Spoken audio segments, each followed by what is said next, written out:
Hi, my name is Roger Schluter, and this video is about borrower documents that are needed by a lender. I'm going to break it up into actually two parts, and I might kind of do the two parts at one time. But anyway, the documents needed are grouped into two segments. The first is existing business. An existing business is one, using the SBA definition, is a business that's been around for 2 years or longer. And I mean 2 years. I actually had a loan that we were trying to do, and it had to be an existing business to do this type of loan. And it was like a month or two short, and they said no, it's not an existing business. Anyway, the other group or segment would be new business or startup, which is basically the same thing. The existing business has more documents, and basically because it has more information. So anyway, we're going to look at the existing business first. The first thing in an existing business for your documents has to be a history of the company. And a lot of these things too I did in the short business loan proposal, but this kind of breaks it down into just the documents. So either you have the proposal with you, you still need the documents, but it's a kind of a check to make sure you do have all the documents when you meet with a lender. Anyway, the history of the business really breaks down the history of the company. You should probably put a resume with it too. It's the type of business, whether you're a construction company, whether you're my famous one is to sell shirts, whatever your company is. How long you've been in business? They definitely want to know that. And then they also want to know, how your company makes money. And hopefully it does make money. But if it's a startup or something, it won't. But this is basically focusing on the existing business. So if you've been in business for over 2 years, you should be making money by then, or at least moving into that direction. Most business owners will not have a resume.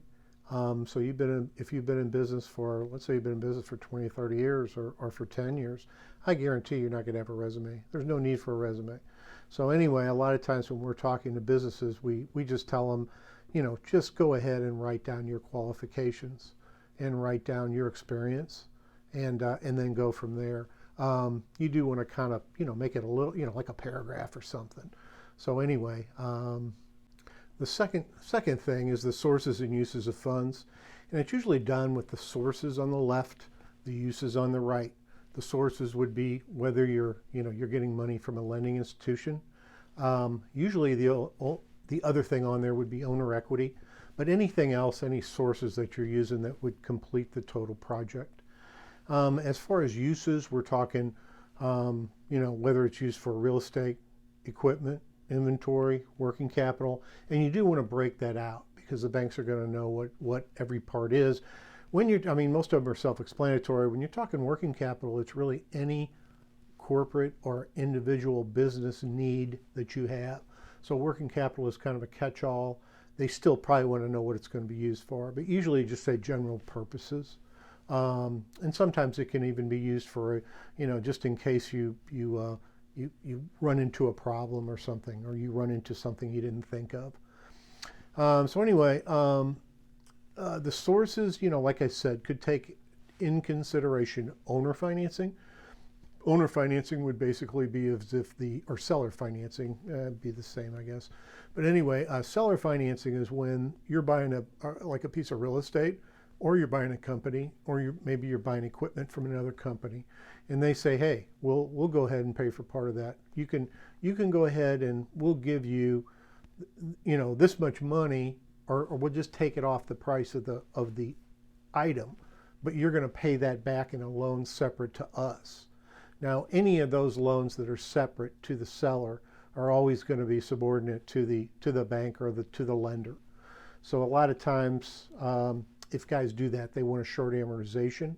They don't want to be out 10 years on it. A lot of them want to do it for 2 years, maybe 1 year. So banks would rather have a longer amortization on that.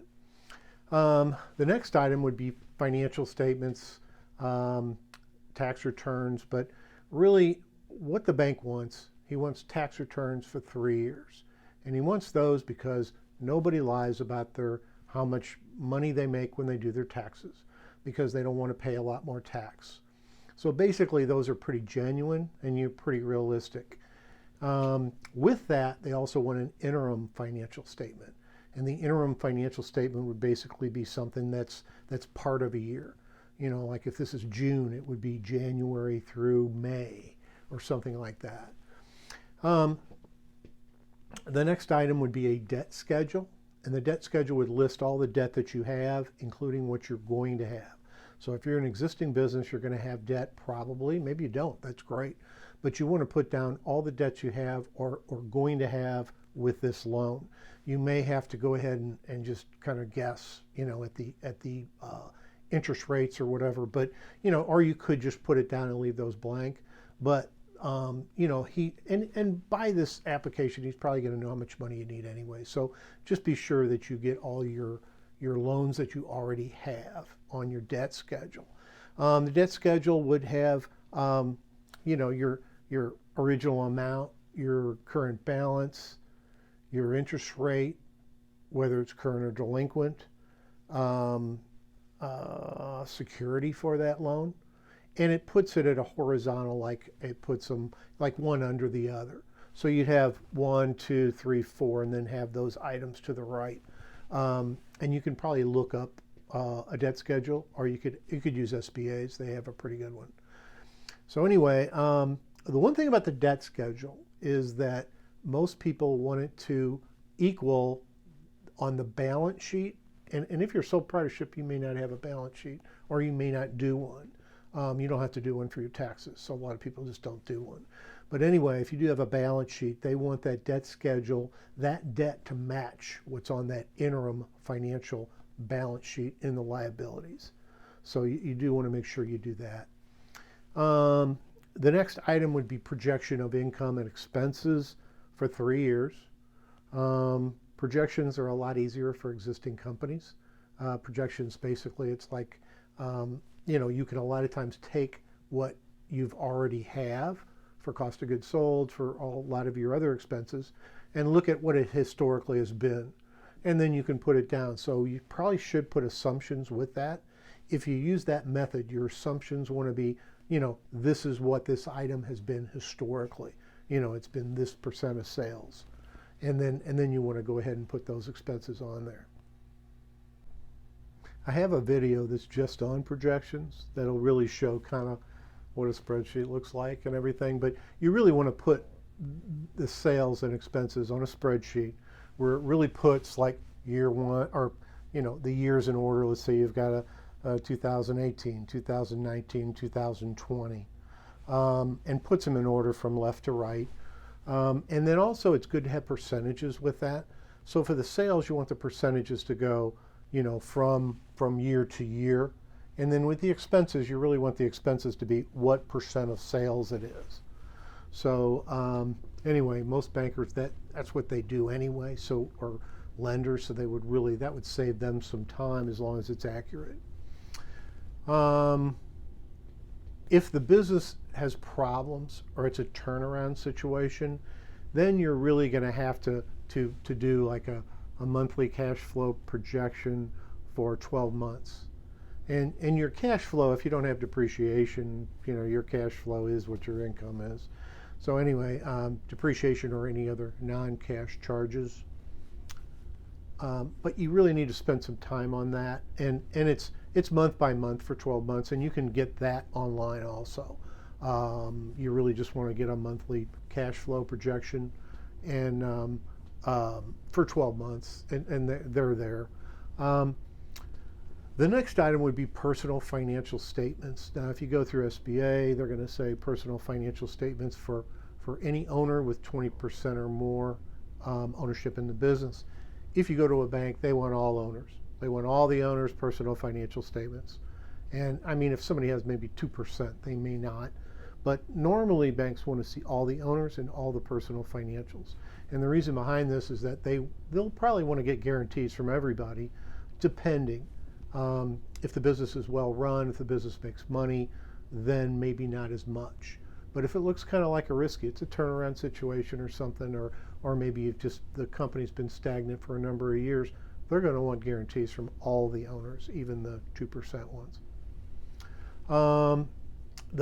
Use the bank form or the SBA form. SBA is a good form. Banks are usually a little shorter. They're a little more easy to fill out.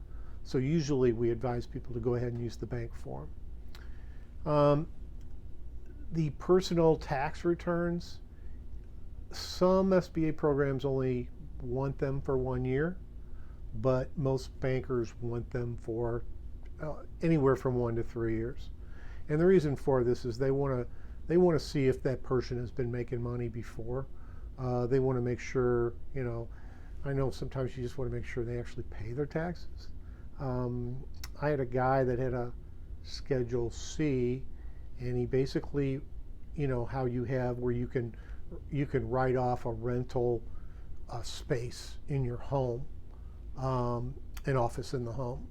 And so what he did was he had a very, very large amount on his office in the home. And when I asked him about it, I said, that's just what is this? I mean, this is huge. And he goes, well, it's my house. It's my house payment. And I'm like, you can't do that. That's not, it's a part of the house. It's like an office, not the house. And he goes, well, that's what I do. So anyway, he wrote off the whole house, and I don't think he was ever audited. So, I guess if you get caught, that's one thing. If you don't, I guess you get away with it. So anyway, and I'm not advocating. I usually, especially at Uncle Sam, and on these, if you're doing an SBA loan, you definitely want to tell the truth. A lot of those forms have little notations where it says if you lie on this form, you could be subject to fines and jail time. So you really don't want to do that. The second section we are going to look at is we're going to look at new business or startup business. And actually, the first thing is, of course, a description of the business, and it want it more in detail. You want to show how the business is making money. You really want to talk about what you're trying to do here, and you want it in detail so the banker doesn't, it's not just like, I'm going to start an auto repair, and that's it. You want to say the purpose of it, why you're doing it, what the competition is around you. Just go into a lot more detail. Why is yours better than everybody else's? Anyway, the next thing, instead of incorporating the resume or into that history, you want a separate thing, and you want to actually have resumes of all owners, and you really want to try to show either past experience or you want to show education, and both are great. And I don't mean making stuff up, but there's a lot of times you can turn past experience into management experience. So you can be a little creative in that area, but you do want to show that management experience. Now you can, SBA has classes on it. You could take a class. Sometimes these, there are small business development companies in some of the larger cities that have this also, have classes on it. So you could do that, but it's, they're going to understand if you don't have a whole lot of education, but they do expect you to have either education or experience. The third thing on a new business would be the sources and uses, and you really want to set it up just the same as I told you before, with these sources on the left and the uses on the right.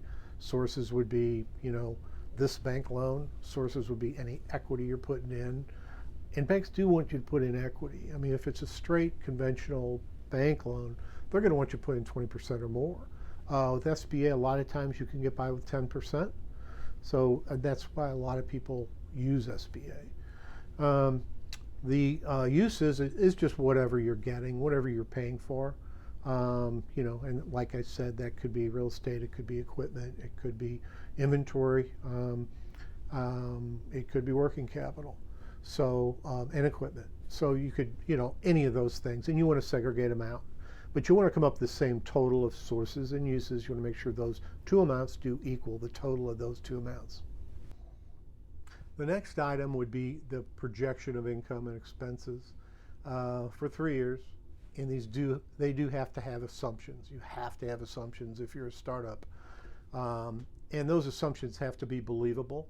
You actually have to, they actually have to be so good that if the banker checked them out, that they would be close, So anyway, you either want to get these from other businesses of like kind, or you want to get them from that publication I've talked about on some of these videos, RMA. Um, so anyway, you want to try to get these. Go to companies in a different city. You don't want to go to competitors; they're not going to tell you anything. But if you go to in a different city, a lot of times, if the guy knows you're from out of town and you're going to create a business in your hometown, which is miles and miles away from here, a lot of times they'll really open up to you and they'll tell you quite a lot about how they run their business and what their costs are and what their sales are. The next thing would be the cash flow statement monthly for the 12 months. This is an absolute if you have a new company.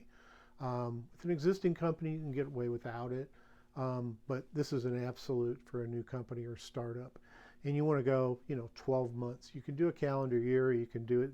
I usually do it, even though it's June, I do it from January through December. And I don't put a year on it. It's a fictitious year because it is a projection. So anyway, you definitely want to do that. And the cash flow is like your income, and then you add back depreciation, any non-cash charge. So it would be the cash that the company generates as your cash flow, and then do it monthly for 12 months. So anyway, you can get this form on the internet, like I said before. Personal financial statements for all owners. And you can either use the banks. If you know you're going to look at a certain bank, you can use your banks. Or you use SBA. Now, whatever bank gets the loan, if he goes through SBA, you can only use that bank's personal financial form or SBA's. I did have an SBA person tell me once that I had to use an SBA form.